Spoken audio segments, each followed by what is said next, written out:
Buenos días. Hoy contamos con el secretario general de Transportes Aéreos y Marítimos, casi nada, don Benito Núñez Quintanilla. Bienvenido, Benito. No es la primera vez que nos honra con tu presencia, puesto que siempre has atendido nuestras invitaciones. Por tanto, no hace falta que te explique qué es el Clúster Marítimo Español, quiénes somos, qué hacemos, ya que esta consideramos que también es tu casa y la conoces perfectamente.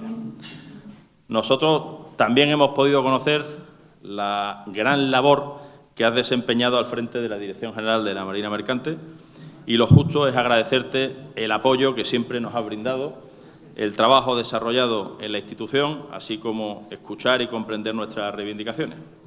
Benito, supongo que eres consciente de que las personas que formamos parte del clúster te apreciamos mucho y te has ganado nuestro cariño y nuestra admiración. Y conoces además perfectamente la importancia que tiene el transporte marítimo en España y que es el transporte más eficiente por tonelada transportada, así como el menos contaminante si atendemos a la relación de tonelada transportada por milla recorrida. Y también conoce bien nuestros retos y desafíos para el transporte marítimo, entre otros el problema de la falta de relevo generacional, la digitalización y la descarbonización de la flota. En cuanto a esto último, el sector marítimo en general y el transporte marítimo y la pesca en particular siempre han estado comprometidos con la sostenibilidad medioambiental. Prueba de ello son los esfuerzos e innovación para transitar hacia esa descarbonización. Pero los objetivos que se marcan a nivel europeo son demasiado ambiciosos, máxime si tenemos presente que no existe combustible alternativo hoy por hoy que nos permita eliminar el fuel marino tradicional en los plazos establecidos. A esto debemos añadir la entrada en vigor del nuevo régimen de comercio de emisiones de la Unión Europea y el reglamento Fuel EU marítimo que promueve los combustibles menos intensivos en carbono, todo con un importante impacto económico para los buques controlados por empresas navieras españolas. Todo esto implica una necesaria renovación de la flota en los próximos años y para ello, querido Benito, necesitaremos ayuda. No olvidemos que no es el único problema. La flota mercante española tiene una debilidad, con más del 70% del tonelaje en registro en pabellones extranjeros. Y es prioritario poner soluciones al registro especial de Canarias, que también conoces, para que nos permita ser competitivos y que sirva de aliciente para que los empresarios españoles vuelvan a abanderar los buques en España. Por último, no quisiera dejar de mencionar los retos tecnológicos, la digitalización, el uso de la inteligencia artificial, la automatización. Son realidades presentes que van a cambiar todos los procesos industriales y el transporte marítimo, por supuesto, tampoco es una excepción. Y en este sentido, ya vivimos los riesgos derivados del uso de las nuevas tecnologías, como es la ciberdelincuencia, que también hemos tratado en algunos de los encuentros con la mar del clúster.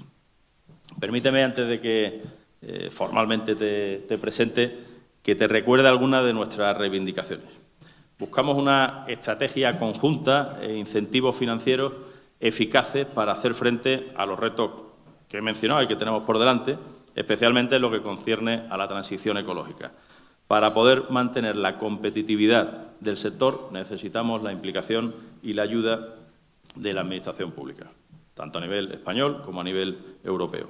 Se necesita una política global y coordinada de transporte marítimo, tomar decisiones en el marco de la Organización Marítima Internacional, ya que el desarrollo de las normativas más restrictivas que tenemos en el ámbito nacional y en el ámbito europeo nos restarán competitividad y no cumplirán su cometido en pro de la reducción de las emisiones. El caso que hemos vivido recientemente de Algeciras-Tánger yo creo que es clarísimo.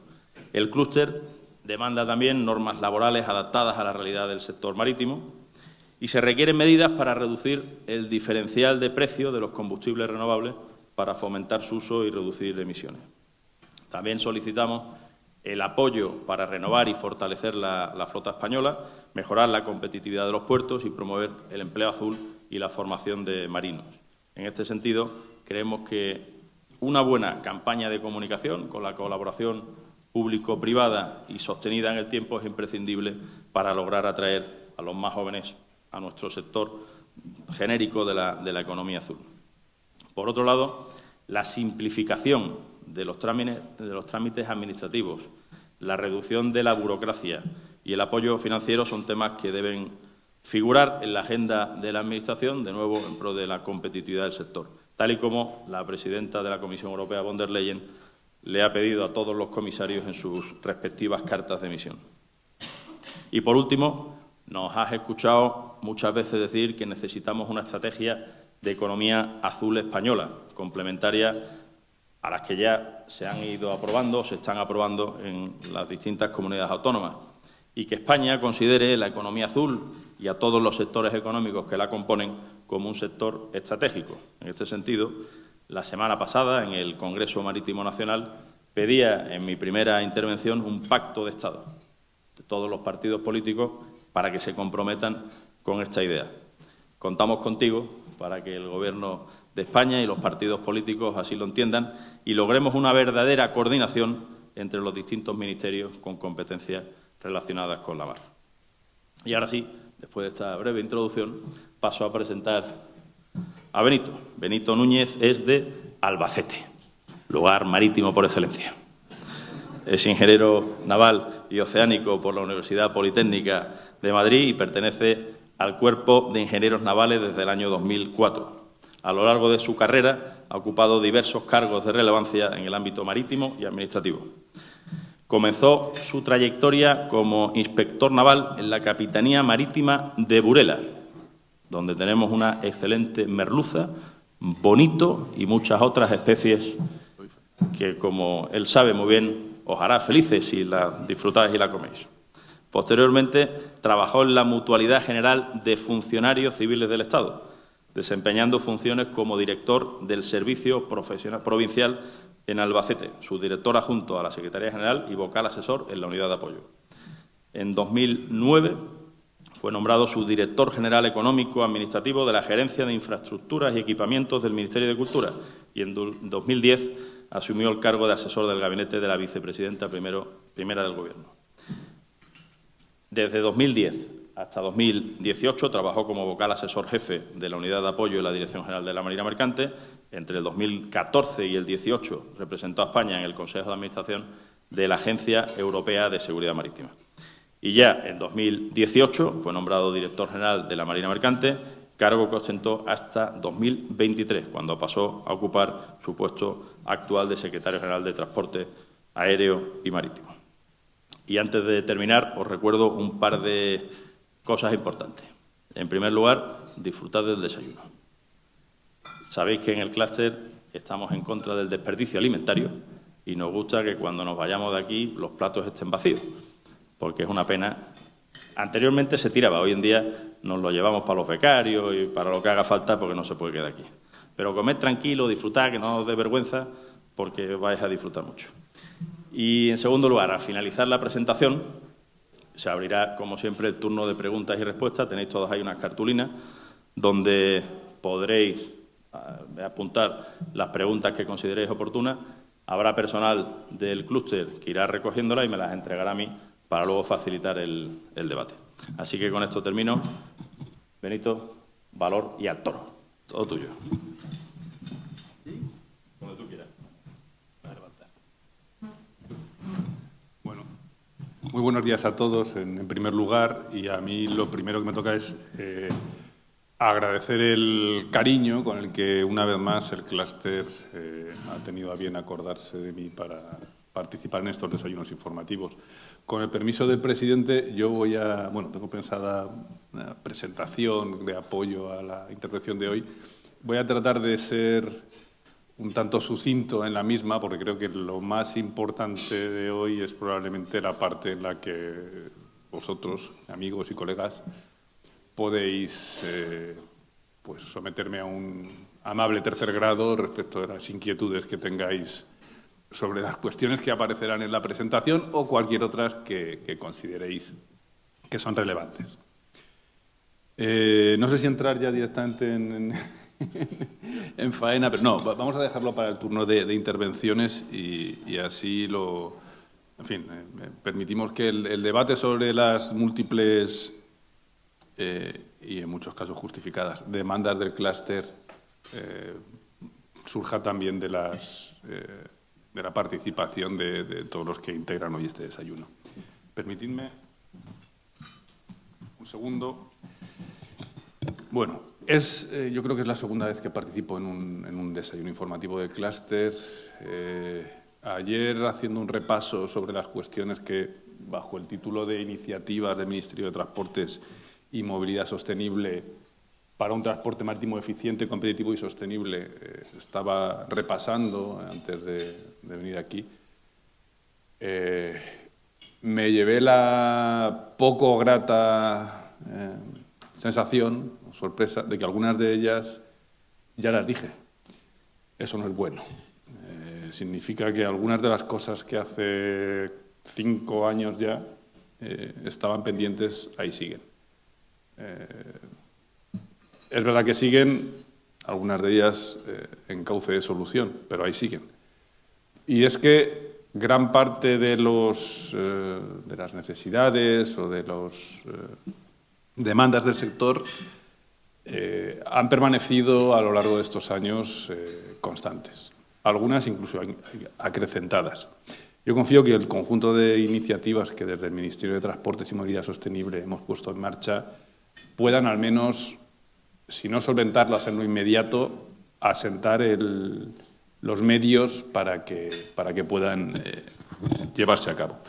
Y sin más, a mí me gustaría empezar con el contenido de los puntos que me gustaría tratar en la intervención de hoy.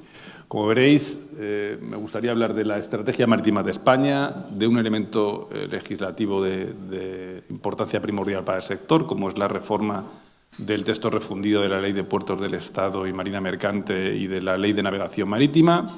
Querría hablar también de un par de herramientas de apoyo al sector que están en fase de desarrollo, que son la orden de avales y la aprobación de una estrategia de descarbonización para el sector marítimo, y acabar con un elemento final que es el que yo creo que tiene un componente menos coyuntural, más estratégico y más de futuro para todos, que es el de asegurar un relevo al conocimiento y a la brillantez de los que integran el sector marítimo español. Y sin más, si me permitís, vamos con el marco estratégico de la Estrategia Marítima de España. Esta, recordaréis, los que asiduos seáis a estos desayunos informativos, que hace no tanto mi colega Gustavo Santana, el director general de Marina Mercante, intervino en estos desayunos informativos para dar cuenta más pormenorizada, además de la que voy a dar yo hoy, de la Estrategia Marítima de España. La estrategia no deja de ser un instrumento al servicio tanto del sector marítimo como del sector marítimo institucional, del Ministerio de Transportes y del resto de ministerios que tienen interés en el desarrollo de los sectores marítimos españoles, para vehicular las herramientas que consigan dar respuesta a las necesidades del sector. Por ponerlo en términos más llanos, no es más que una palanca de acción política. La estrategia viene a reconocer la importancia del sector marítimo para nuestro país. Yo no voy a volver a repetir las cifras que todos conocemos, el 80% de las importaciones, el 50% de las exportaciones, archipiélagos, kilómetros de costa.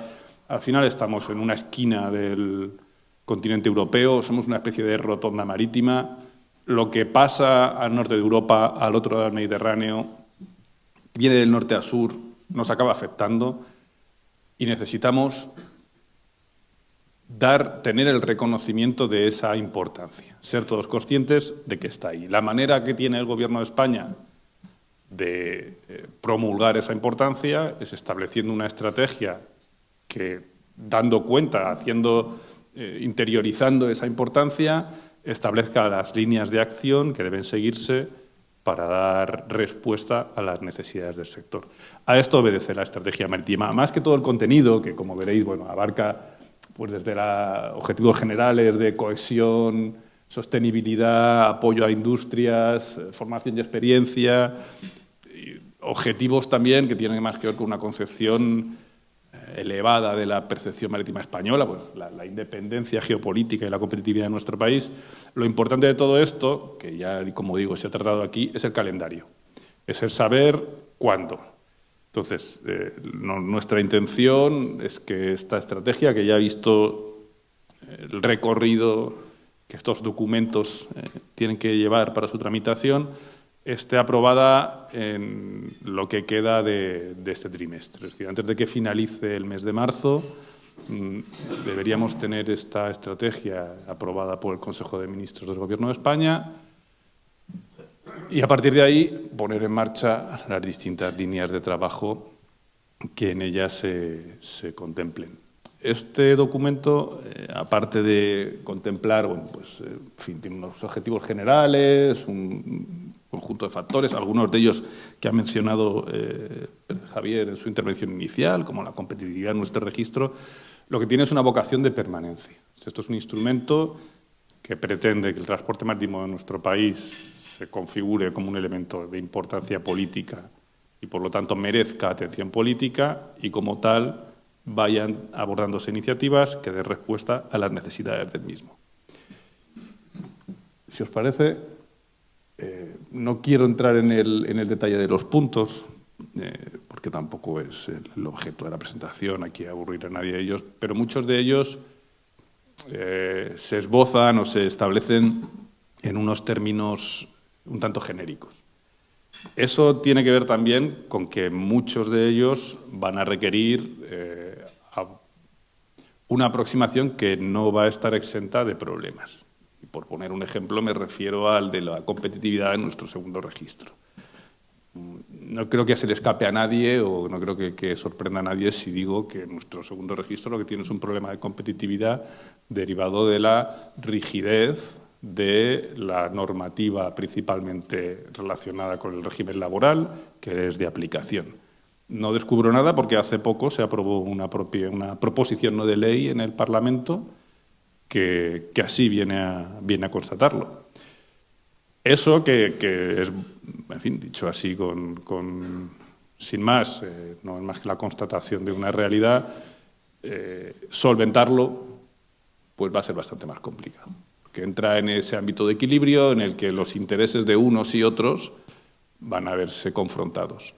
Lo importante de esta estrategia, y permitidme que use el registro como ejemplo para lo mismo, es que al menos reconocemos que esto está ahí, reconocemos que es un problema, reconocemos que el registro necesita mejoras y una vez que lo tienes, en fin, tienes dos opciones: ignorarlo, que es lo que básicamente, si se me permite, ha pasado en cierta manera hasta hace no tanto, o bueno, ser consciente de que el problema está ahí, ser consciente de que solucionarlo no es sencillo, pero tratar de al menos identificarlo como un problema y plantearse la posibilidad de mejora del mismo.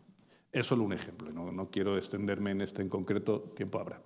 Junto a esto, nos ocupa ahora mismo, y tras la remisión el año pasado para su tramitación en Cortes, el proyecto de modificación de la Ley de Puertos del Estado y de Marina Mercante. Y de la Ley de Navegación Marítima. Desde el punto de vista de la Administración Marítima, el texto refundido es nuestro marco normativo de actuación básica. Esta ley, que como cualquiera que esté familiarizado con ella sabe que en un 75%, 85% del articulado se refiere a asuntos de la gobernanza portuaria, se refiere al sistema portuario de titularidad estatal, habla de sus tasas, del régimen concesional, de quién compone el Consejo de Administración de cada una de las autoridades portuarias, de qué se identifica como servicio portuario o qué es servicio comercial, cómo se establecen los pliegos, qué plazo tiene la Dirección General de la Marina Mercante para informar los pliegos por cuestiones de seguridad. En fin, es una ley que aunque se llame de Puertos del Estado y de la Marina Mercante, si se llamase de Puertos del Estado y se hubiese extendido y hecho otra de la Marina Mercante, no hubiese pasado nada, porque lo cierto es que en porcentaje mayoritario, enormemente mayoritario, se ocupa de los puertos. Pero esta modificación Se centra en ese otro 15-20%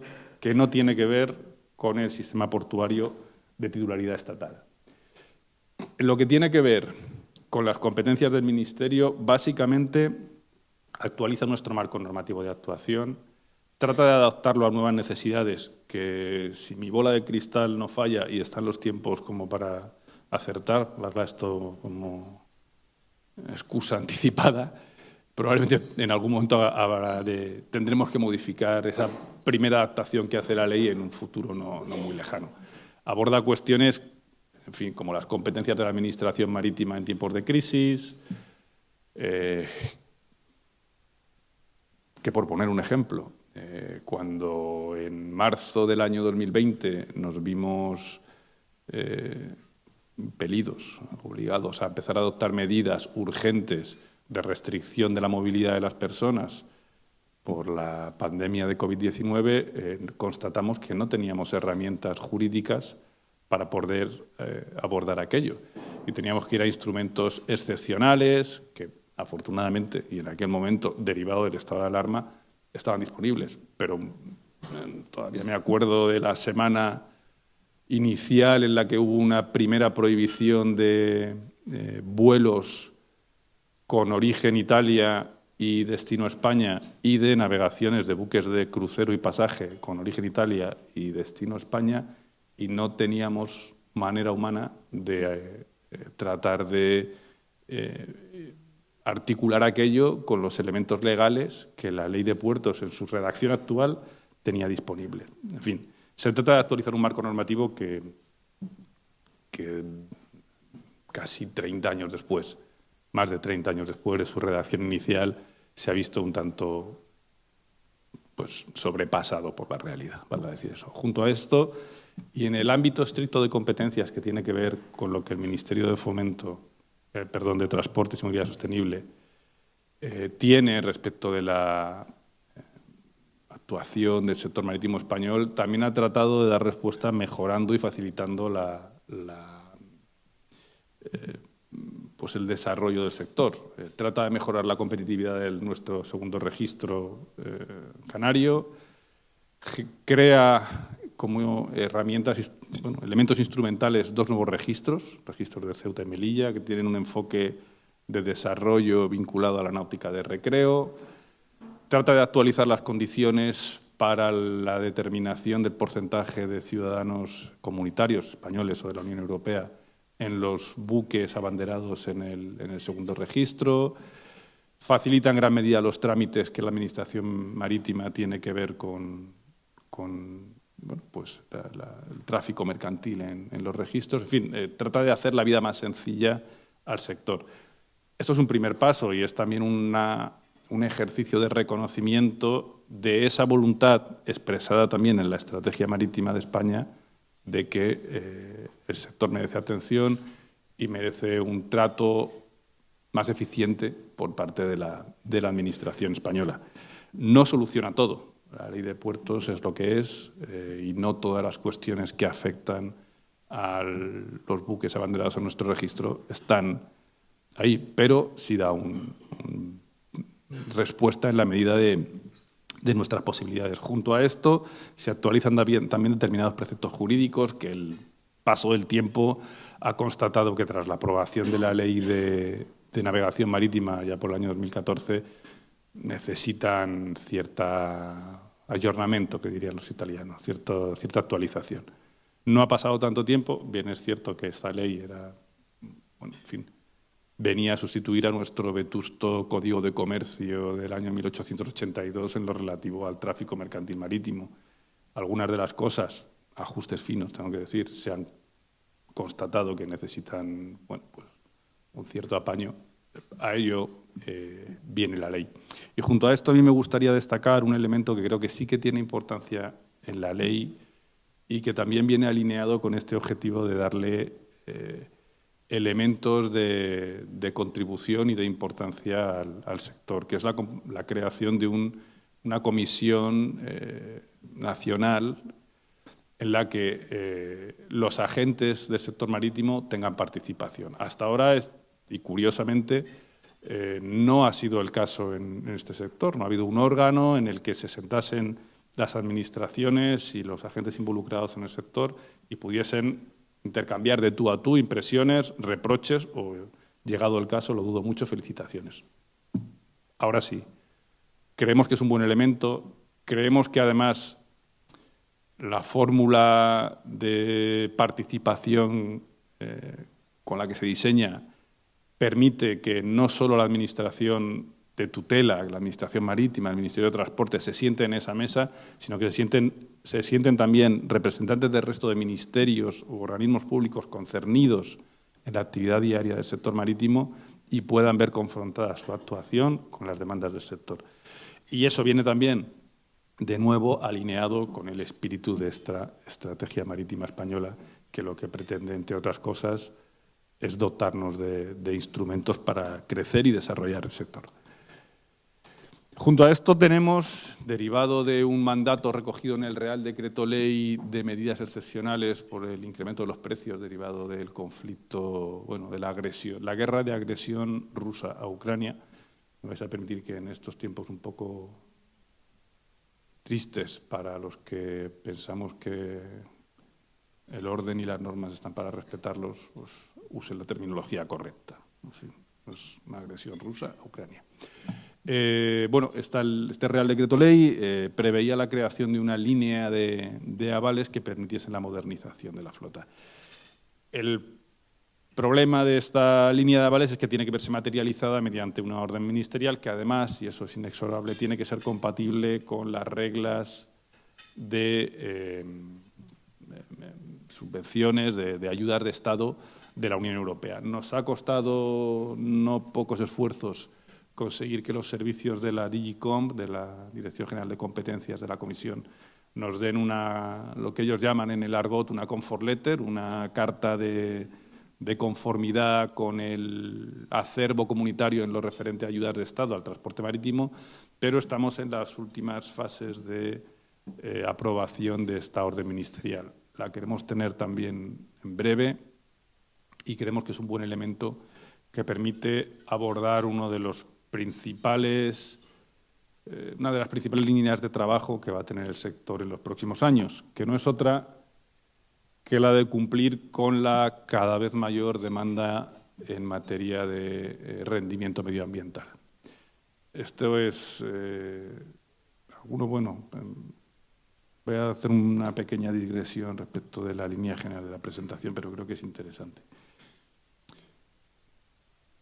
Parece que tras una ola en el que lo medioambiental ha tenido una presencia abrumadora en los movimientos que han tenido que ver con el sector marítimo, pero en general con todos los sectores del transporte y en concreto en el ámbito de la Unión Europea, vienen tiempos en los que ese énfasis o ese empuje medioambiental podría uno percibir que va a ser, en cierta manera, cuestionado.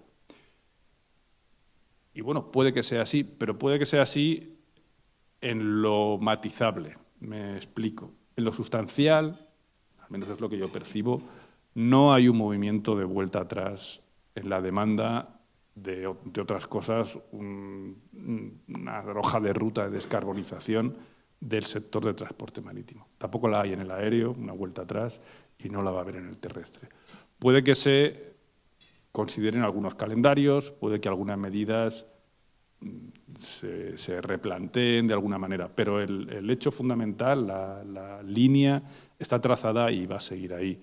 Y en los próximos años, nos guste o no, con independencia del grado de esfuerzo que haya que dedicarle, esto va a tener que verse solucionado. Yo querría comentar con vosotros brevemente algo que tiene que ver con la descarbonización del sector marítimo, pero que no tiene que ver con nuestro ámbito concreto de la Unión Europea, la puesta en marcha de los ETS, de la inclusión del transporte marítimo en el mercado europeo de derechos de emisiones, es OMI, que aplica al conjunto de la flota mundial. Ahora mismo está en discusión en el Grupo de Trabajo Intersecciones del Comité de Protección del Medio Marino el conjunto de medidas a medio plazo que se tienen que aprobar en el próximo Comité de Protección del Medio Marino, en el mes de abril. Y ahí lo que se cuestiona es la medida concreta. Es decir, si va a haber un levy, ¿cuál va? Un levy, una tasa sobre el combustible, si esa tasa va a estar incorporada o no en alguno de los mecanismos que ya se han dado del fuel estándar de la Unión Europea, que es un equivalente al mecanismo del fuel EU Maritime, la intensidad de esa medida económica, el destino de los fondos, si va a ir totalmente destinado al armador, si va a repercutir en los países, si va a tener un componente social. Lo que no se discute es que va a haber medidas. Entonces, por matizar a veces el sentido de los tiempos, puede que haya en la ruta general algún ligero desvío, algún pequeño ajuste derivado pues, de las coyunturas temporales, de algunas necesidades, pero que esto ha venido para quedarse, os lo puedo asegurar. Es más, en algún caso parece que ha venido para quedarse y puede que incluso incrementarse. Con ese convencimiento es con el que el Ministerio de Transportes y Movilidad Sostenible quiere poner en marcha este Plan Nacional para la Descarbonización del Transporte marítimo, en este caso, que tiene que ir alineado con un conjunto de iniciativas que ya están en marcha. Podemos hablar del Acuerdo de París, del Pacto Verde, del Plan Nacional de Energía y Clima, pero lo importante es hablar de qué es lo que vamos a hacer y de los elementos estratégicos que van a componer este plan de descarbonización. Aquí podéis ver 3 de ellos. La adecuación de la flota a esos nuevos requerimientos medioambientales, las ayudas que se puedan establecer para poner en marcha corredores verdes y aquellas medidas de desarrollo técnico, normativo y operativo que puedan ayudarle. Al final no es más que un plan en el que lo que se establecen son estrategias, líneas de actuación, medidas concretas. Y esas medidas concretas pues tienen que venir financiadas. Y aquí sí quería hacer un pequeño paréntesis, una pequeña pausa y hablar un poco de cómo y de qué y de dónde. Esto que veis aquí es la primera tanda de buques que se van a ver sometidos dentro del conjunto de la Unión Europea al pago de derechos de emisiones. Como sabéis, este es el primer año, el año pasado fue el primer año, 2024, completo, en el que por primera vez y con una intensidad del 40% del conjunto de emisiones, los buques inclusos en el ámbito de aplicación del mercado europeo de derechos de emisiones tienen que presentar los correspondientes derechos de emisión adquiridos respecto al año anterior. De esta cifra, lo verdaderamente relevante es la última de las columnas, donde pone porcentaje de buques. Hay buques que pertenecen a o están abanderados en países de la Unión Europea, hay buques que no están abanderados en países de la Unión Europea y que van a venir aquí. Y la Unión Europea, en la modificación de la Directiva del Mercado Europeo de Derechos de Emisiones, asigna a los distintos países, en función de los puertos a los que van a llegar y la nacionalidad del buque, la responsabilidad de la recaudación de los derechos de emisión devengados. Para España, como veréis, y derivada de la escasa presencia de flota nacional, el porcentaje que supone el número de buques y compañías pues es ridículo, ¿no? 95 sobre un total de 95 buques sobre un total de 7.075 europeos, tenía que tener alguna pantalla, pero me voy a dejar aquí la nuca, y 25 compañías sobre 1.287. Para el conjunto de Europa, pues serían 3.084 buques de un total de 12.000. Pero es que lo mejor es la última, que es la asignación que se hace a otros buques de terceros países. 2.899 buques para España, el segundo país es los Países Bajos, con 1.171. ¿Qué resulta de esto? Que solo en nuestro país el 53% de todos los buques que sujetos a la compra y a la presentación de derechos de emisiones en el ámbito del mercado de derechos de emisiones de la Unión Europea son responsabilidad de España. Son responsabilidad de gestionarlos por porque esto al final es un...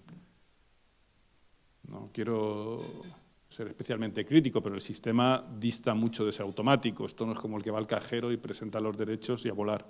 Tiene un sistema de verificación en el que el conjunto de maquinaria a bordo que tiene emisiones tiene que comprobarse y verificarse, una verificación de las millas en función de esos consumos y en función de esas verificaciones dobles, una certificación de los derechos de emisión que hay que compensar.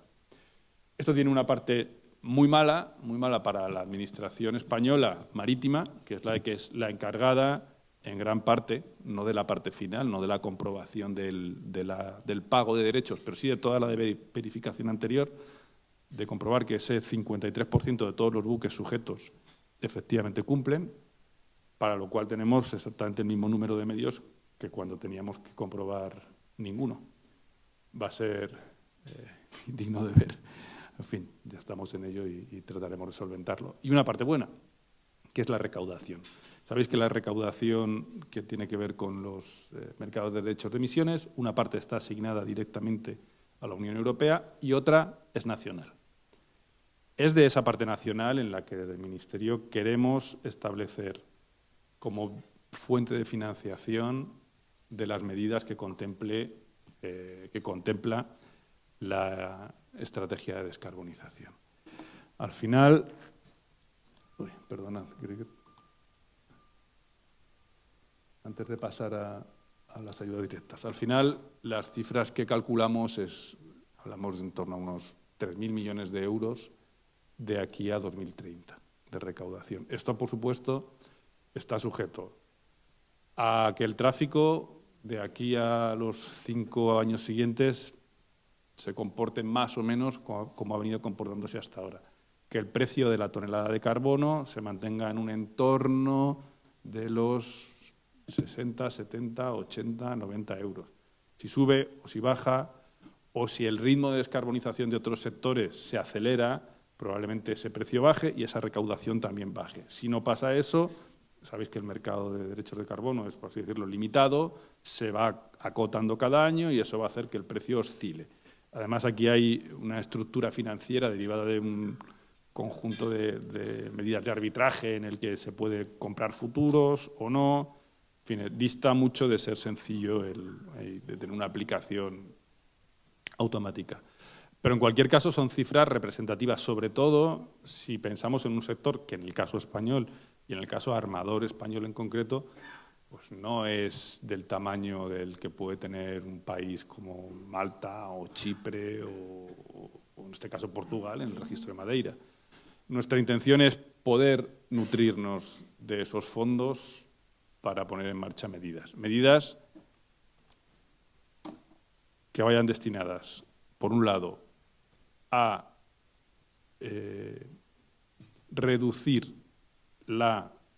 el incremento de coste que tiene la renovación de la flota cuando uno invierte en nuevos buques o nuevas tecnologías o hace un retrofit encaminadas a tener un mejor comportamiento medioambiental, medidas encaminadas a facilitar la implantación de combustibles alternativos. Eso implica, de alguna manera, no quiero adelantar nada hasta que no tengamos todo claro, pero tiene que ir por esa vía, subvencionar el diferencial de coste de determinados combustibles para fomentar, por un lado, la disponibilidad de los mismos y, por otro, el uso, y medidas encaminadas a que en determinadas rutas que se consideren como elementos tractores de esta implantación de nuevos combustibles, se pueda también establecer sistemas de ayudas que permitan que los que primero se establecen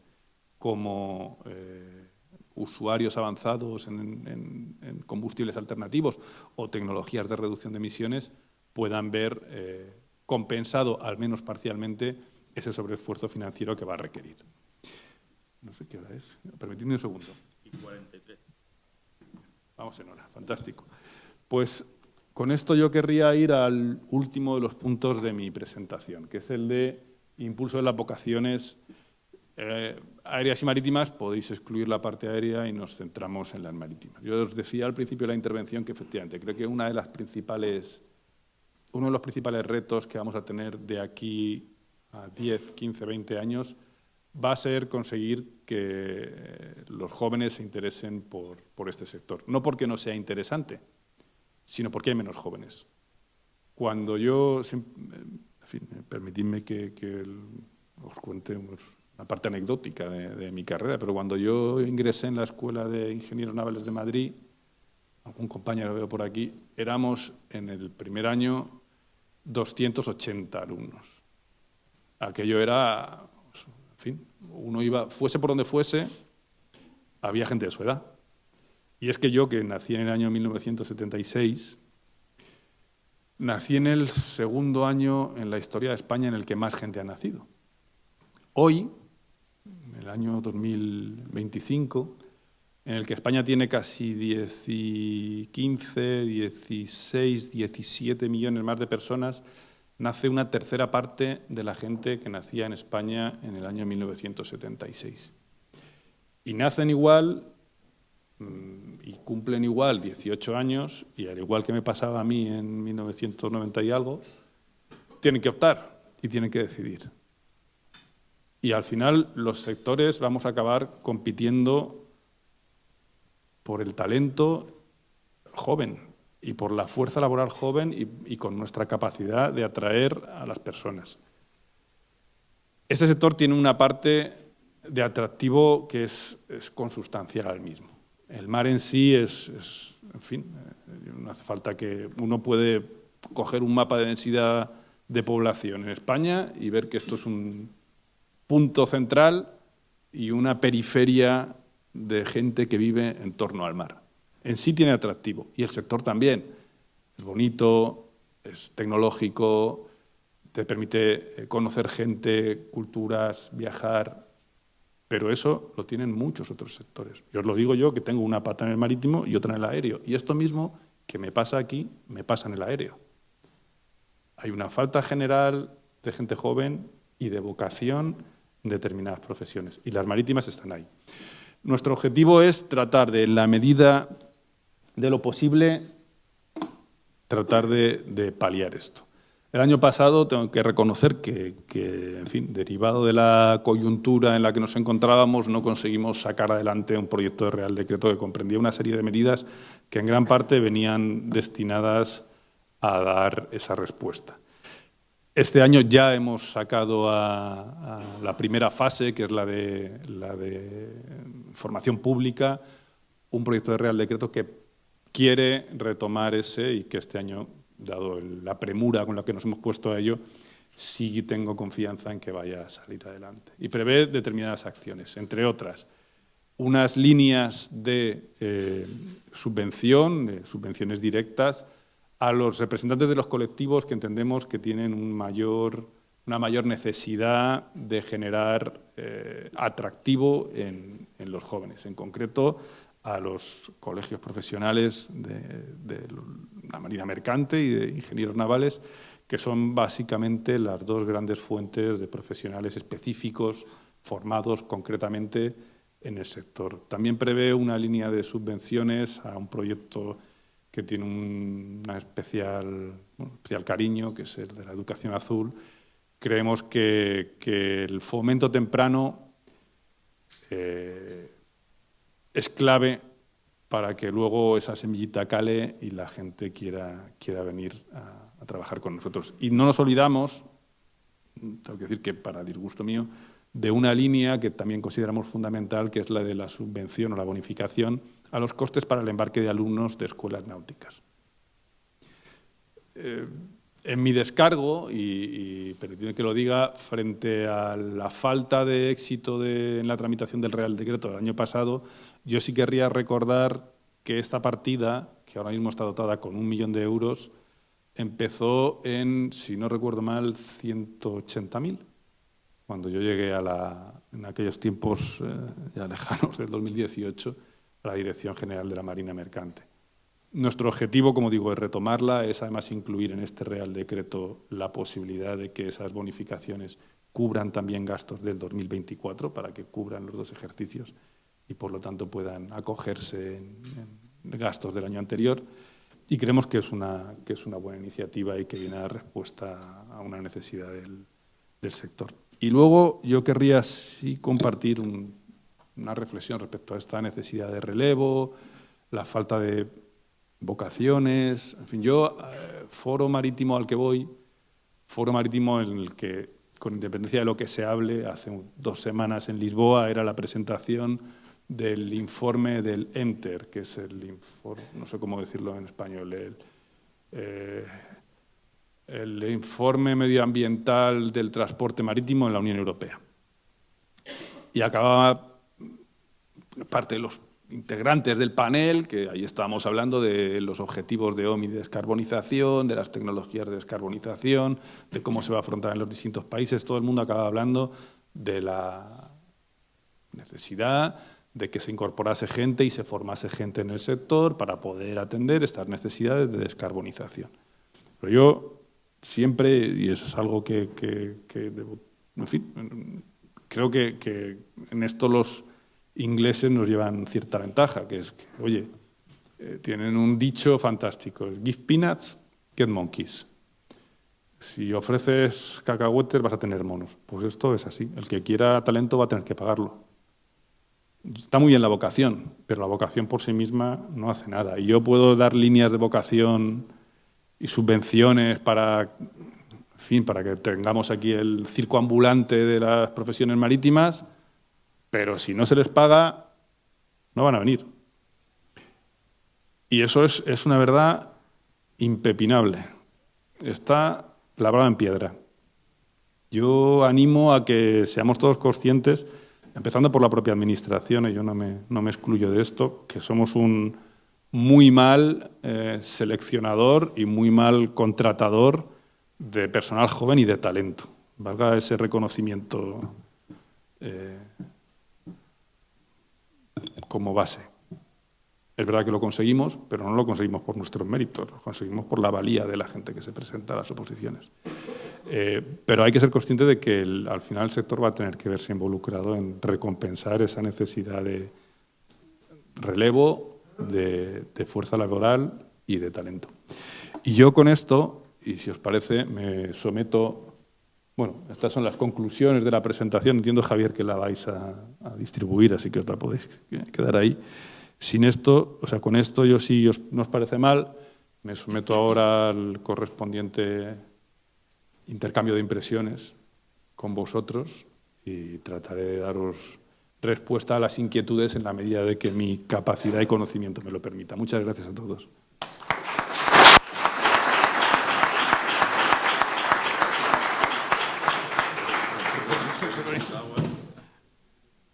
Muchas gracias, Benito, por esta buena y clara presentación. Como has podido comprobar, tu presencia aquí y tu presentación ha suscitado mucho interés. Tenemos la sala llena y una mesa más allí al fondo porque no cabía todo el mundo. En segundo lugar, hay una lección que aprender por parte del clúster y es que tenemos que poner una pantallita ahí delante para que no acabe con tortícolis todos los que vienen aquí a hablar. Así que, Secretaría del clúster, hablaremos con el casino para ver si podemos arreglar esto. Muchas gracias por el apoyo a Educación Azul. Sabéis que nosotros también tenemos un convenio de colaboración con ellos para intentar atraer talento, con lo cual cuantas más entidades estemos trabajando en esta línea, mejor será. Y empiezo con las preguntas. Y voy a empezar con la primera que me ha llegado, y además es que es de una empresa a la que le estoy tirando ahora mismo la caña, a ver si lo pescamos para que entre en el clúster, porque todavía no lo son, pero seguro que se interesarán, que es Martín Bubelia de Repsol. Dice: en relación con la reforma del Real Decreto 1516-2007, que pretende limitar el número de exenciones de bandera comunitaria o española para los tráficos de cabotaje, ¿se ha realizado un estudio de impacto en los distintos sectores para ver la disponibilidad de buques de bandera comunitaria o española? A ver, al grano. Bueno, esto va a depender en gran medida de que esta empresa se una o no al clúster, ¿no? todos los reales decretos tienen una correspondiente memoria de análisis de impacto normativo y tienen que venir acompañados de sus estudios. Dicho lo cual, este Real Decreto está en fase de alegaciones. Yo creo que en la tramitación de este, como en la de todos, va a primar la sensatez. Si esa percepción que intuyo hay aquí de que no va a haber disponibilidad suficiente es así y se constata en las alegaciones que se presente, estoy convencido de que se atenderá por la Dirección General de Marina Mercante, no me cabe duda. Alfredo de la Torre dice, es una pregunta fuera del contexto de esta interesante conferencia, pero hay próximamente un importante congreso náutico en Málaga. Ese es el contexto. Y la pregunta es, ¿va a seguir Marina Mercante la línea de tráfico en lo que respecta, bueno, no sé si pone tráfico o trabajo, pero parece más bien tráfico? Tráfico, pero será trabajo. La transferencia de las embarcaciones de recreo y renovación de los títulos de recreo, ello puede ser bueno tanto para Marina Mercante como para el ciudadano. Yo creo que esto Alfredo lo pregunta por Málaga, sobre todo. No puede ser, ¿verdad? No acabo de entenderlo. La transferencia de las embarcaciones de recreo y renovación de los títulos de recreo. Vale, ya sé a lo que te refieres. Sí, tratar de llegar a un entente, algún tipo de acuerdo con los gestores para que sean agentes externos los que permitan hacer las ITBs en su momento, o ahora un cambio de titularidad en el registro. Estamos trabajando en ello, la verdad. Yo en su momento dejé un proyecto para que esto siguiese su curso en Marina Mercante.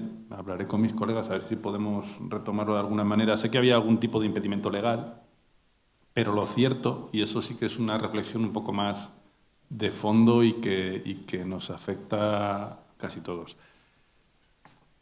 Marina Mercante, que no es ajena al devenir general de las administraciones, bueno, no voy a hablar de Marina Mercante. La Secretaría General de Transportes Aéreo y Marítimo, que no puede aislarse del sentido general en el que se mueven las administraciones, difícilmente va a ver cómo oleadas de nuevos funcionarios se le incorporan para seguir haciendo lo que ha venido haciendo hasta ahora de la misma manera que lo ha venido haciendo hasta ahora. Hay formas más ágiles, más sencillas y más satisfactorias para todos, para la Administración y para los usuarios, de abordar determinados procedimientos que en sí no aportan demasiado a la Administración. Un cambio de titularidad de una embarcación de recreo, pues, sinceramente, o sea, esto es una inscripción registral. Mientras esté correcta, ¿qué más te da quien la haga? Es así de sencillo. Yo querría ver de alguna manera que esto se puede abordar mediante alguna fórmula de colaboración con agentes externos que permitan facilitarle la vida al usuario. Siempre lo he creído. Yo, en fin, creo que nuestro trabajo no es tanto controlar por controlar, sino controlar por qué queremos controlar y para qué queremos controlar. Y lo que no merezca la pena controlar, pues no controlarlo. Así que yo creo que sí, y creo que Marina Mercante, con sus condicionantes, que hay muchos, y sobre todo de índole legal y técnica, pero sí que está embarcada en este proceso. Una persona anónima, con mucho misterio, pregunta, ¿nos podrías explicar si se están haciendo esfuerzos en reducción de la contaminación acústica? ¿Cuáles son? Me lo he imaginado. Sí hay. Esto va a ser, Teresa, probablemente la próxima oleada de requisitos que venga por parte de organismos internacionales en el ámbito marítimo. Lo relativo al ruido submarino irradiado, veo por aquí a Pluvio, que sé que ha intervenido con nosotros en algún grupo de trabajo en la Organización Marítima Internacional, está cada día tomando más cuerpo. No solo por la afectación a cetáceos o a otras especies acuáticas, sino por una concienciación de minimización del impacto de las actividades marítimas. Va a ser cuestión de tiempo, pero pero sí, va a llegar, y va a llegar más pronto que tarde, no me cabe duda. Yo llevo muchos años participando en reuniones en Naciones Unidas y este era uno de los temas que siempre se trataban allí, se tratan, vamos. Elena Seco, de ANAVE, dice lo siguiente. Muchas gracias por el interesante repaso de los principales asuntos que preocupan al sector. Primera pregunta. ¿De quién depende en España que los fondos ETS reviertan en el sector del transporte marítimo? ¿Cómo podríamos desde el sector apoyar e impulsar este objetivo? Y luego añade, ¿se atreve a dar una fecha para la tan esperada orden de avales? Bueno, gracias, Elena. Todas fáciles. Déjame un segundo, Javier, voy por puntos. ¿De quién depende en España que los fondos ETS reviertan en el sector del transporte marítimo? Pues de Hacienda, como todo. A ver, sabéis que en el momento de la negociación de la directiva que modificaba la Directiva Europea del Mercado de Derechos de Emisiones hubo una pelea sustancial entre los distintos agentes en la Unión Europea, por un lado DigiMove, DigiBudget, todos los que por una parte o por otro DigiClima, que es el responsable al final último de estos fondos, de que por un lado DigiClima o las autoridades medioambientales, por decirlo, por no personalizar en DigiClima, que no tiene nada no es cuestión y además no es lo correcto. Quieren que esos fondos tengan un destino exclusivo, decidido desde la parte de gobernanza de las políticas climáticas. Es decir, que sea el correspondiente... Bueno, había dos peleas. Una, ¿cuánto se queda en la Unión Europea? Dos, quién de lo que se quede en los países y en la Unión Europea decide qué se hace con ello. Claro, los ministerios o las organizaciones responsables de los planes de adaptación al cambio climático, de los mercados de emisiones, pues en nuestro caso el Ministerio de Transición Ecológica tendría y tiene sus posiciones. Son fondos del ETS, es un fondo vinculado al carbono, tiene que ir alineado con las políticas que yo diga. Los paganos, los ministerios representantes de los sectores afectados dicen, no, para mí. Yo quiero que mi sector, aéreo, marítimo, terrestre, de cemento, siderúrgico, lo que sea, que es el que va a pagar, sea en el que revierta directamente. Tú dame a mí todo el dinero y yo lo hago. Y luego está Hacienda, que dice, callaos los dos, que esto es para mí. Y ya veré yo qué hago. Esto pasa con esto y pasa con todo, o sea, que no es ninguna novedad. Así que, ¿qué se decide? Pues esto es una cuestión que dentro del seno del Gobierno pues hay que hablarlo con Transición Ecológica y con Hacienda. Tenemos una ventaja, que es que, aunque no se consiguiese ponerle esa etiqueta de este dinero es para este fin, sí que se establece una vinculación preferente, que es que estos fondos tienen que tener como objetivo la descarbonización de los sectores que contribuyen a su recaudación.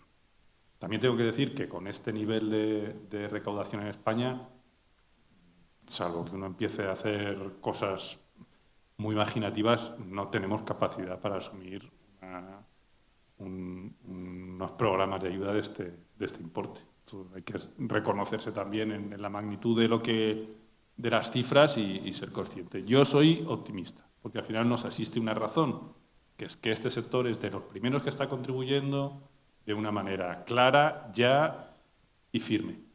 Y que eso tiene que, de alguna manera, verse correspondido con un esfuerzo por parte de las administraciones en acompañar al sector. Y en ese sentido soy optimista. Desde el sector, pues podéis hacer lo que estáis haciendo, desayunos en el clúster, dar a conocer la contribución del sector y solicitar que se le acompañe, que es legítimo y es lo que toca hacer por parte del sector. Y una fecha para la tan esperada orden de avales. Pues sí, yo espero que esté antes de que llegue el mes de mayo. Y si puede ser antes, pues antes, pero no todo depende de mí. Esta orden, al final, toda la producción normativa en España, nos guste más o menos, está sometida a un conjunto de procedimientos. Hay que consultar con los ministerios, hay que remitirla para informe del Consejo de Estado, hay que hacer una segunda ronda. En fin, son procesos que están muy alejados de ser ligeros y faltos de impedimentos. Pero bueno, somos conscientes además de que es urgente y queremos correr en ello. Así que soy relativamente optimista. Javier Soriano, de Atlantic Brokers, pregunta: ¿hasta qué punto se prevé la posibilidad de que los armadores expuestos al pago de derechos de emisiones puedan compensar tales obligaciones con su inversión en iniciativas de descarbonización? Y añade: esta sería una forma de hacer más atractiva la inversión privada en energías renovables, offshore, contribuyendo a la financiación de tecnología donde algunos developers españoles son líderes. La idea no es mala, pero no funciona así. Lo siento mucho. Esto estaría muy bien. Yo cojo y la inversión que yo realizo para ahorrar estas toneladas de CO2, directamente me la quito del conjunto de derechos de emisiones de CO2 que tengo que comprar y presentar a la Oficina de Cambio Climático. Pero claro, no se ha diseñado así y lo que queda es hacer esas inversiones, confiar en que vayan acompañadas de instrumentos financieros de apoyo y que eso redunde en que tus derechos de emisiones se reduzcan y tengas que pagar menos factura por él. Pero a día de hoy no está contemplada esta medida y no la veo factible en el esquema general que se ha diseñado. Siento mucho. Pilar Tejo pregunta: ¿la vocación de permanencia de la estrategia marítima se traduce en que se va a recoger en la Ley de Puertos y Marina Mercante lo que permitiría su actualización periódica y compromiso presupuestario? Pues no. No, y además no sería buena idea.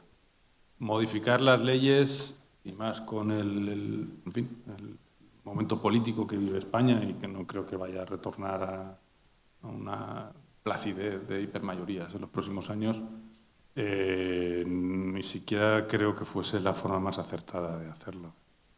Yo a los hechos me remito. La modificación del texto refundido lleva peleándose desde el año 2019. Hemos conseguido su remisión a Cortes después de no pocos esfuerzos en el año pasado y ahora tenemos que ver cómo sale. Poner cosas en la ley. La ley acompaña en aquellas cuestiones que son coherentes con la estrategia y que necesitan verse recogidas ahí. Este comité asesor, sin ir más lejos. Es coherente con que si tú tienes una estrategia que dice esto es importante, crees un órgano en el que esa estrategia se discuta y tenga voz. Pero la vocación de permanencia y la posibilidad de modificación de la misma tiene más que ver con que se apruebe, con que se ponga en marcha. Yo lo que sí me comprometo es cuando la tengamos, constituir una primera reunión sin necesidad de que esto esté contemplado se haya visto aprobada la ley, de un tipo de órgano de gobernanza que la siga y vea que efectivamente lo que ahí se recoge se lleva para adelante. José Manuel García Muiña, de Proes Consultores S.A. En el contexto de la estrategia de descarbonización, ¿qué papel y qué previsión hace del gas natural licuado como combustible marítimo? Bueno, aquí la estrategia no puede, porque además es deudora de los esquemas generales que hay de taxonomía de combustibles bajos o neutros en carbono en la Unión Europea, hacer distinciones. Lo que siempre hemos mantenido desde el Ministerio es un principio de neutralidad tecnológica. A mí me da igual que la descarbonización se haga con metanol, se haga con amoníaco, se haga con... En fin, es que a mí me da lo mismo. Yo lo que quiero es que se haga el proceso de descarbonización. Yo diría, y creo que es algo que juega a favor del GNL, que es un combustible que es fácil elaborar como sintético. El EGNL no es más que metano, CH4, que tiene un proceso relativamente sencillo, que cuenta con una considerable ventaja, que es que ya existe tecnología de uso del mismo, existe la logística para la distribución del mismo y existe la infraestructura para el suministro del mismo. Y además de una manera que es mucho más manejable que otros combustibles. Al final, esto es una cosa que el sector, en fin, vamos a ver cómo va en los próximos años. Yo, ya sé que hay muchas, pero voy a hacer una pequeña digresión. Es curioso que de los dos sectores en los que yo me muevo, que son dos sectores reconocidos como de difícil descarbonización, el del transporte aéreo y el del transporte marítimo.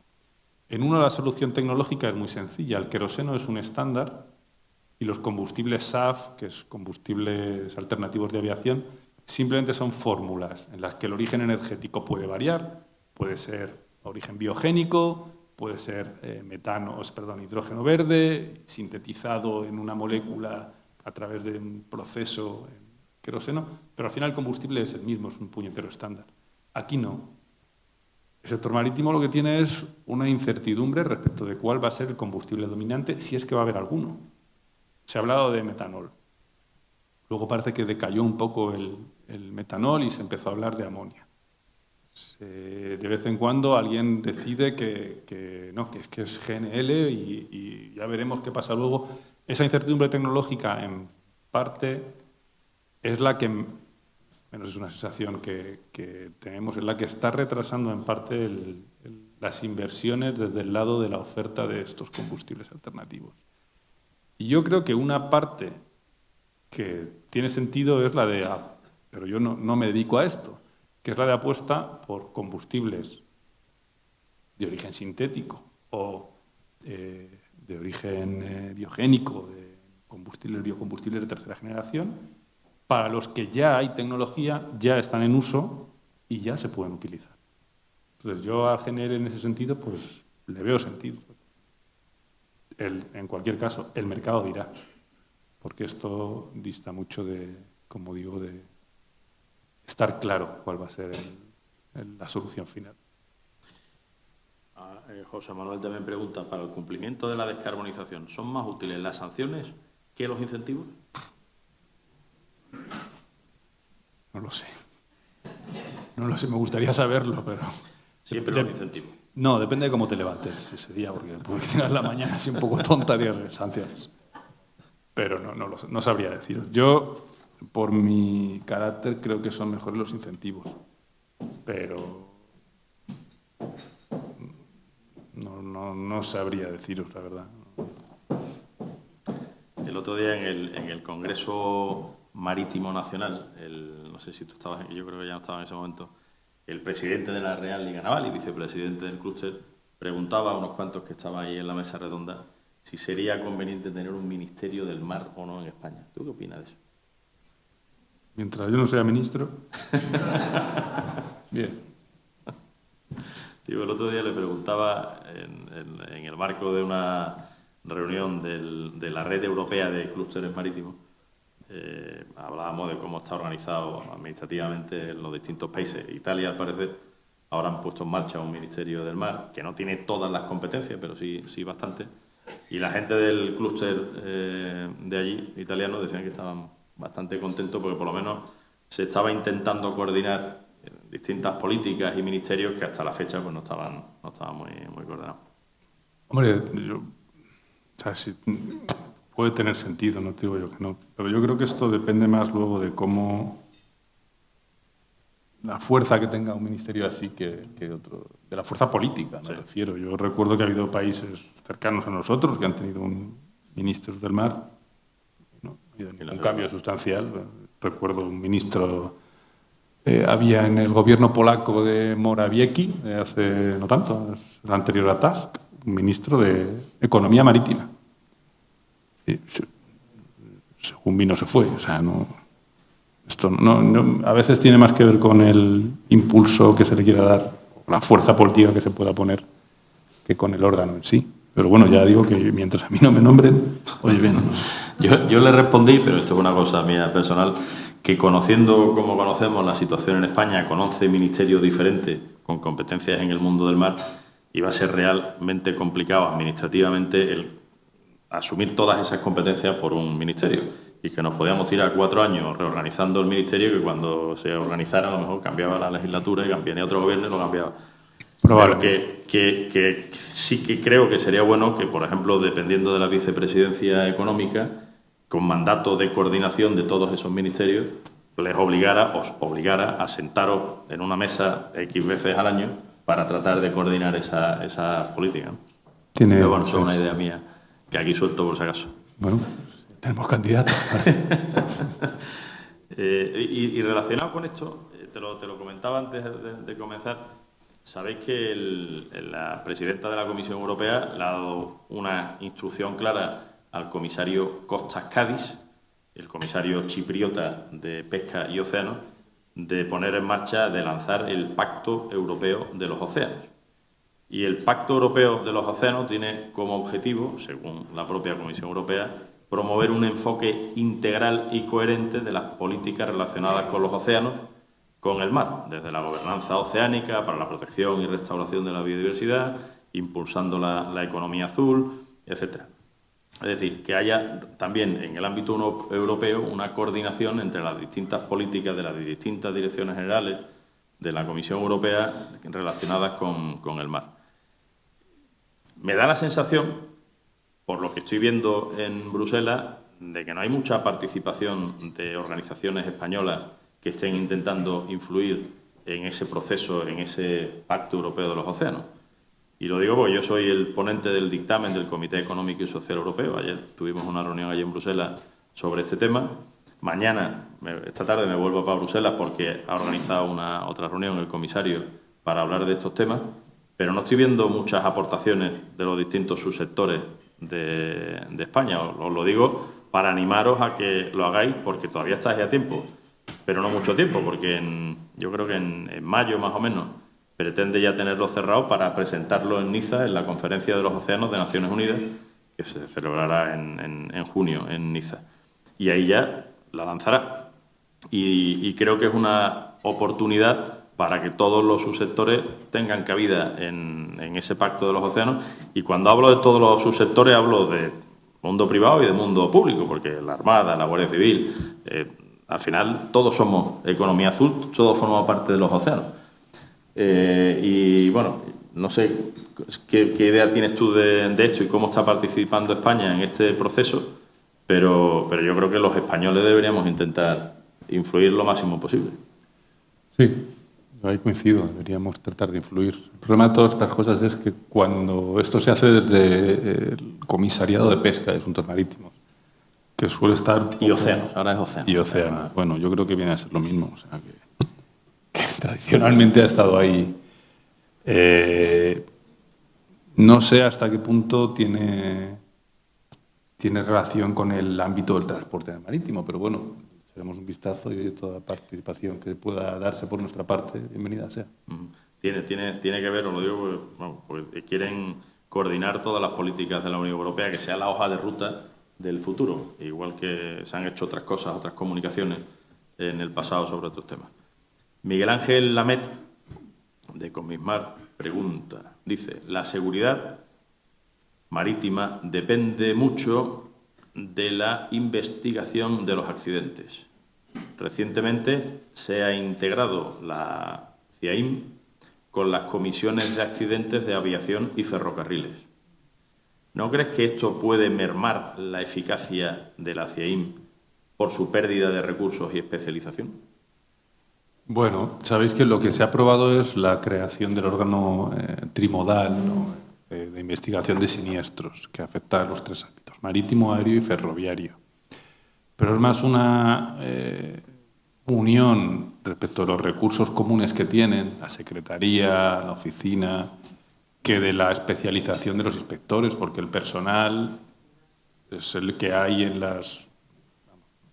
Falta todavía el desarrollo de esa... Esto es una ley, necesita un Real Decreto de Desarrollo de la Estructura, pero al final se va a nutrir de los propios funcionarios ya especializados en cada uno de los 3 ámbitos. Y además funciona con comisiones separadas. Hay una comisión de aéreo, una comisión de marítimo, una comisión de ferroviario, Y luego el Pleno, pero el Pleno no veo a nadie de un ámbito enmendándole la plana a otro, diciéndole que si la entrada de agua no sé dónde o el flap de no sé qué.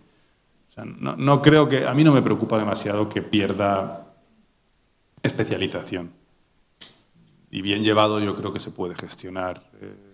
Al final es una cuestión de cómo quieres organizarlo. Con 3 diferenciados o con uno. Sabéis que en otros países estas comisiones de investigación, pues, si son sectoriales y específicas, el Marine Accident Investigation Branch del Reino Unido, pero por ejemplo en Estados Unidos es una única comisión de investigación que funciona a modo parecido al que se ha organizado en esta, con 3 secciones separadas en la que cada una tiene sus inspectores, sus procedimientos y su conocimiento técnico específico de cada uno de los ámbitos. No creo que suponga una merma en ningún caso, la verdad. Marina Cartagena, del diario El Puerto, pregunta que si lo que tú has explicado de la reforma de la ley, si se va a acelerar la tramitación. Que la ve que está un poquito paralizada ahí en el Congreso. Bueno, yo confío en que sí. Ya sé que está todavía abierto el plazo de enmiendas, pero creemos que se puede cerrar en breve. Esto de todas maneras no es a mí a quien hay que preguntarles, que una vez que está en el Congreso, pues ya no depende del Gobierno, depende de sus señorías, pero sí, mis noticias es que en breve se procederá al cierre de plazo de presentación de enmiendas y seguirá su curso. Yo tiendo a ser optimista, espero que veamos ese plazo en breve, se discutan y se apruebe. Al final, con independencia de que hay cuestiones que a nadie se le escapa políticamente más sensibles, el grueso de la ley son cuestiones técnicas que, en fin, quiero pensar que, salvo excusa, todos nos podemos poner de acuerdo en el contenido de las mismas. Una pregunta de mi cosecha, porque es una situación que estamos viviendo ahora en la flota pesquera. Hemos visto como la norma general la ley establece que el capitán primer oficial debe ser de la Unión Europea. En el marco del registro especial de Canarias hay una excepción para circunstancias especiales que se permita que no sean de esa nacionalidad. Me gustaría saber en qué condiciones se ha aplicado eso, y lo pregunto porque nosotros en el mundo de la pesca, sobre todo en barcos que están pescando fuera, en terceros países, nos estamos encontrando con serios problemas para poder encontrar españoles que lleven nuestros barcos. Y como llevamos muchos años en terceros países, tenemos gente formada, que lleva ya muchos años trabajando con los que eran españoles y que podrían realizar esa actividad perfectamente. Y estamos planteando una posible enmienda para permitir también, excepcionalmente, no como de forma general, que algunos extranjeros puedan también hacerlo. Soy consciente de la enmienda. Ha llegado una propuesta de preenmienda que prevé que tanto el patrón como parte de la tripulación, si han tenido formación, titulación española, en barcos de pesca, abanderados en España, y a nosotros nos parece bien. Si al final lo cierto es que si no hay profesionales españoles, pues habrá que recurrir a donde haya profesionales. Tiene más. Otra pregunta, yo lo comentaba al principio de mi intervención, una de las indicaciones que von der Leyen le ha dado a cada uno de sus comisarios es que se reduzcan las cargas burocráticas en la Unión Europea en torno al 30%, dependiendo si es pequeña y mediana empresa o no. Y tengo una pregunta aquí, dice, ¿qué reformas regulatorias se están llevando a cabo para simplificar los trámites burocráticos para las empresas relacionadas con el mar? Pues un ejemplo era el que comentaba a raíz de la pregunta de Alfredo. Acordar con agentes externos, gestores u otros, que los trámites que, por ejemplo, la compra-venta de una embarcación se puedan realizar, y al igual que pasa cuando uno compra ahora mismo un coche en tráfico, que bueno, hace años tenía que ir a la oficina de la Dirección General de Tráfico y dar de alta el coche. Ahora no. Yo me compré un coche hace ya 10 años y no tiene noticias de tráfico.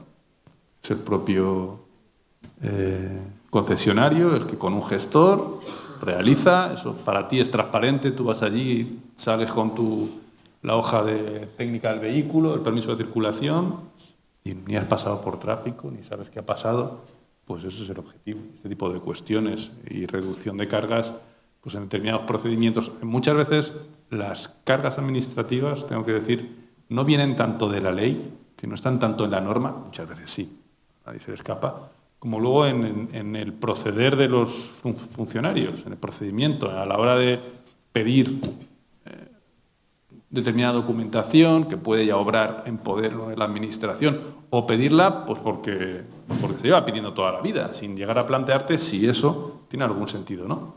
Entonces, hay una parte, sí, normativa y no se nos escapa, y hay otra que quizás sea incluso más complicado, que es de mentalizar a las administraciones en que eso es un problema incluso para las administraciones.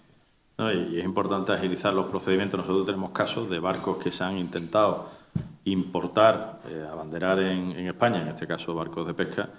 Recuerdo uno que tardó más de 2 años el procedimiento, quizás algo excepcional, cuando en Polonia tardaban 5 días. Ahora, por lo que me dicen, está tardando como 3 o 4 meses. Y en Polonia, que también es de la Unión Europea, tardan 5 días. El armador, al final, cuando tiene que decidir dónde abandera, pues este tipo de cosas también afectan. No me cabe duda, ¿eh? No sé, y nuestro empeño es el de mejorarlo. Quepa duda. Muy bien, pues yo creo que ya estamos terminando. Aquí, bueno, hay una pregunta, dice, teniendo en cuenta la importancia del turismo marítimo y costero, ¿qué acciones se están llevando a cabo para promover un turismo marítimo sostenible que equilibre el crecimiento económico con la protección del medio ambiente y la cultura local? Joder. Igual una pregunta un poquito... un poco complicada, ¿eh? A ver, ¿qué se está haciendo? Pues el Ministerio de Transportes no es responsable de las políticas de turismo. Es verdad que se desarrolla su actividad en un ámbito que tiene mucho que ver con el turismo. En concreto, en la parte marítima, pues desde los cruceros a las actividades relacionadas con la náutica de recreo, pero yo no regulo el turismo. Sí regulo algunos de los impactos que puede tener el turismo. Y yo entiendo que debe ser así. En concreto, en cuestiones medioambientales, pues a nadie se le escapa que por ejemplo, promover determinadas condiciones para el fondeo de embarcaciones en algunas zonas puede aliviar la presión sobre plantaciones de posidonia. Bien. Pero gran parte de la incidencia que tiene el turismo no tiene que ver con la actividad náutica o con el transporte. Yo siempre digo lo mismo, y hay una cosa que se focaliza en determinados ámbitos que tienen que ver con lo marítimo, por poner ejemplos concretos, los cruceros y la actividad náutica de recreo, cuando en números globales es un porcentaje mínimo de la actividad. Cada año entran en nuestro país, quiero mentir, 60, 80 millones de turistas. ¿Cuántos de esos realizan una actividad náutica o vienen en un barco de crucero o en un ferry o en una embarcación? Nada, el porcentaje es muy pequeño. El problema es que muchas veces es muy visible esa actividad y no significa esto que no tenga impactos, lo tiene, todo tiene impactos, pero conviene también matizar el peso relativo de esos impactos en la sociedad en general. Y relacionado con esto, aunque me imagino que la respuesta será como antes, que Hacienda tiene mucho que decir, ¿no sería lógico plantear la posible eliminación del impuesto de matriculación, sabiendo que si eso ocurre traerían muchas más empresas, barcos aquí, ya sean barcos de recreo normales o de los megayates, con la generación de riqueza, de empleo que genera todo eso en España, que está en un lugar privilegiado por su situación y que podría ser el punto de encuentro de muchísimos de estos barcos, y que sabemos que hoy en día se están yendo a otros puertos de Francia o de Italia porque tienen unas mejores condiciones, y al final deja de ingresar un montón de dinero a España porque esta gente se ha ido. Sí, es una figura tributaria que convendría darle una vuelta, sin duda alguna. Yo creo que no cumple los objetivos para los que se diseñó, porque además el paso del tiempo y el conjunto de exenciones que se le han ido dando a las aplicaciones de la misma, es el destino a partir de, la implantación a partir de una eslora, lo cual genera una barrera fiscal específica respecto de un determinado tipo de eslora de embarcaciones, el hecho de que estén excluidas las que están en explotación comercial, pero claro, las embarcaciones no siempre tienen un único destino, pues lo cierto es que no es un mecanismo, una figura tributaria que, al menos desde mi punto de vista, ha perdido sentido y efectividad. Que sí, coincido en que no sé si eliminarla como tal será factible, pero al menos modificarla para que, por además, por las cifras que yo conozco, no es una recaudación excesiva la que produce. Quizá haya que pensarlo, sí. Nos vamos juntos a la Ministra de Hacienda y se lo contamos. Venga, vale, está bien. Y ya para terminar, que ya estamos en el tiempo, mencionabas ahí una serie de ayudas que va a haber. Entre esas ayudas contempla la posible ayuda para una campaña de comunicación relacionada con todas estas cosas que decía, para el fomento del talento, de atracción de talento, etcétera. Una campaña de comunicación que haga visible todas estas cosas buenas que tiene el sector relacionado con el mar, para que los jóvenes, aparte de que hagan práctica, aparte de que se les dé a conocer las titulaciones que hay y demás, pues se puedan involucrar más en este mundo.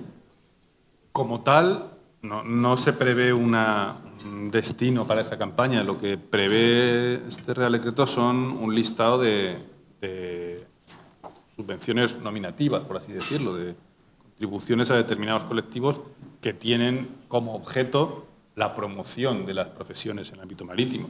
Educación azul o el destino a los fondos al Colegio de Ingenieros Navales o al Colegio de Oficiales de la Marina Mercante. Lo que persiguen es eso, ¿no? O sea, no es una subvención a fondo perdido, es una subvención con un objetivo específico, que es el fomento de las vocaciones.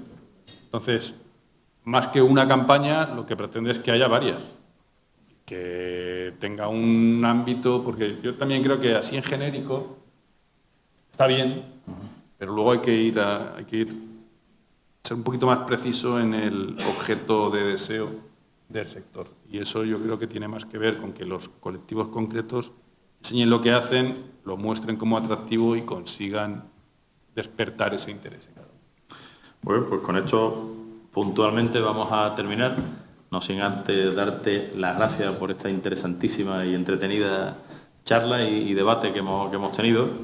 Anunciaros que con la directora del Departamento de Seguridad Nacional, que la tenemos aquí, ya hemos comprometido celebrar también un desayuno. Tenemos que concretar la fecha. En mayo hará un año del anuncio de la presentación de la estrategia nacional que realizaron y de defensa marítima, y que será un buen momento para poder aprovechar para hablar de estos temas y qué ha pasado en este año. Así que os invitaremos a todos a que vengáis. De aquí a mayo habrá otro, pero todavía tenemos que cerrarlo. Y termino dando las gracias a todos por vuestra participación.